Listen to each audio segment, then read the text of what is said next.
గడిచినటువంటి ఏడాది కాలంగా ఈ కూటమి ప్రభుత్వం ఎన్నికల్లో ఏదైతే వాగ్దానాలను ఇచ్చిందో వాటిని పూర్తిగా విస్మరించి ఎంతసేపు ఉన్నా కూడా వైఎస్ఆర్ కాంగ్రెస్ పార్టీ శ్రేణులని ముఖ్యంగా జగన్మోహన్ రెడ్డి గారు చుట్టూ ఎవరైతే ముఖ్యమైనటువంటి పాత్రలు పోషించేటటువంటి వారు ఉన్నారో వారిని ఏ రకంగా అనగదొక్కాలి అనేటువంటి కార్యక్రమంలోనే పూర్తిగా నిమగ్నమై ఉన్నటువంటి పరిస్థితి కనిపిస్తూ ఉంది.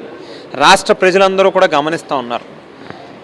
ఈరోజు ఏదైతే ఓ 4 కట్టుకథలు అల్లి లిక్కర్ స్కామ్ అనేటువంటి ఒక అభూత కల్పనని సృష్టిస్తూ దొంగ అన్నట్టుగా చంద్రబాబు నాయుడు గారు ప్రవర్తిస్తూ ఉన్నటువంటి తీరు. ఎందుకు దొంగ అనేటువంటి మాట అంటున్నానంటే ఈ రాష్ట్రంలో 20 డిస్టిలరీలు ఉంటే 14 డిస్టిలరీలకి పర్మిషన్లు ఇచ్చింది నారా చంద్రబాబు నాయుడు గారు.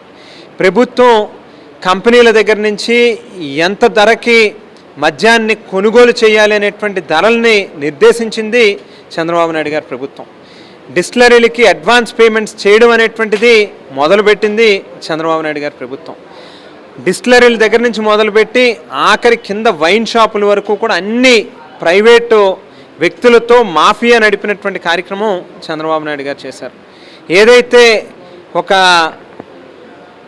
లాటరీ అనేటువంటి సిస్టమ్ని తీసుకొచ్చి ఆ ముసుగులో వీరు చేసినటువంటి దందాలు అంటే వీరికి ఏ రకమైనటువంటి కంపెనీలు అయితే బాగా ఆర్థికంగా లబ్ధి చేకూర్చేటటువంటి కంపెనీలు ఉంటాయో కేవలం కింద ఉన్నటువంటి షాపులు నడిపేటటువంటి ప్రైవేట్ వ్యక్తులతో అవే కంపెనీలకి ఇండెంట్లు పెట్టించేటటువంటి కార్యక్రమం. రాత్రి పగలు తేడా లేకుండా మద్యాన్ని ఏరులై పారించినటువంటి కార్యక్రమం. ఎంఆర్పి రేట్లతో సంబంధం లేకుండా ఇష్టానుసారంగా వారికి తోచినంత రేట్లకి అమ్మినటువంటి కార్యక్రమం చంద్రబాబు నాయుడు గారి ప్రభుత్వంలోనే జరిగింది.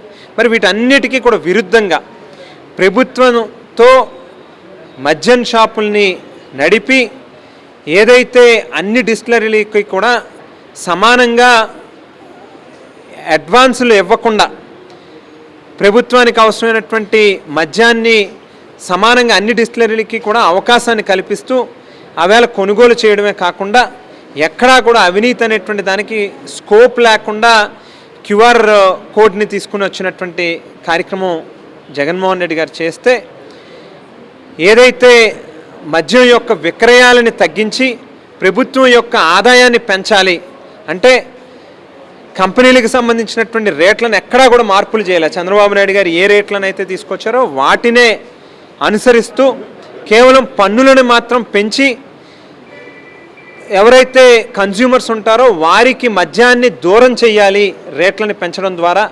ఆ మద్యం బాటిల్ పట్టుకుంటే షాక్ కొట్టేటటువంటి పరిస్థితులు తీసుకుని రావాలని చెప్పి ట్యాక్సులు పెంచి తద్వారా విక్రయాలను తగ్గించి ఓ పక్కన ట్యాక్సులు పెంచడం ద్వారా ప్రభుత్వానికి ఆదాయం పెంచినటువంటి కార్యక్రమం చేస్తాయి. అసలు ఎక్కడా లేనటువంటి అవినీతి అనేటువంటి మరకని తీసుకొచ్చి ఇవాళ జగన్మోహన్ రెడ్డి గారి మీద బురద జల్లి దుష్ప్రచారం చేసి తద్వారా రాజకీయ ప్రయోజనం పొందాలి. జగన్మోహన్ రెడ్డి గారిని ఏదో రకంగా 4 కేసులు పెట్టి ఇబ్బందులు పెట్టాలనేటువంటి ప్రయత్నంలో భాగంగానే ఇవాళ మిథున్ రెడ్డి గారిని అరెస్ట్ చేయడం జరిగింది.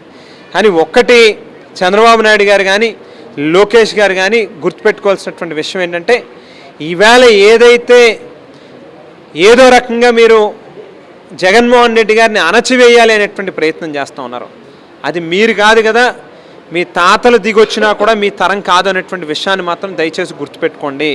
కాంగ్రెస్ పార్టీ ఆవేళ దేశంలో అత్యధిక రాష్ట్రాల్లో అధికారంలో ఉండడమే కాకుండా ఆంధ్ర రాష్ట్రంలో ప్రభుత్వాన్ని నడుపుతూ ఉన్నారు.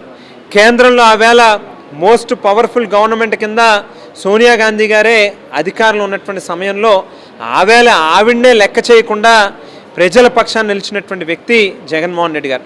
మీరు ఎంతగా తొక్కాలి అని అనుకుంటే గోడ కొట్టినటువంటి బంతిగా అంతగా మళ్ళీ తిరిగి వెనక్కి వచ్చేటటువంటి కార్యక్రమం జరుగుతుందనేటువంటి విషయాన్ని గుర్తుపెట్టుకోండి అని చెప్పి ఈ సందర్భంగా ఈ కూటమి నాయకుల్ని హెచ్చరిస్తూ కడిగినటువంటి ముత్యంగా ఖచ్చితంగా మళ్ళీ జగన్మోహన్ రెడ్డి గారు నీకు ఇబ్బంది పెట్టాలనేటువంటి ప్రయత్నం కానీ మిథున్ రెడ్డి గారిని కానీ ధనుంజయ రెడ్డి గారిని కానీ కృష్ణమోహన్ రెడ్డి గారు కానీ వీళ్ళందరూ కూడా కడిగినటువంటి ముత్యం కింద ఈ కేసులోంచి బయటకు వస్తారనేటువంటి విశ్వాసాన్ని వ్యక్తం చేస్తాం.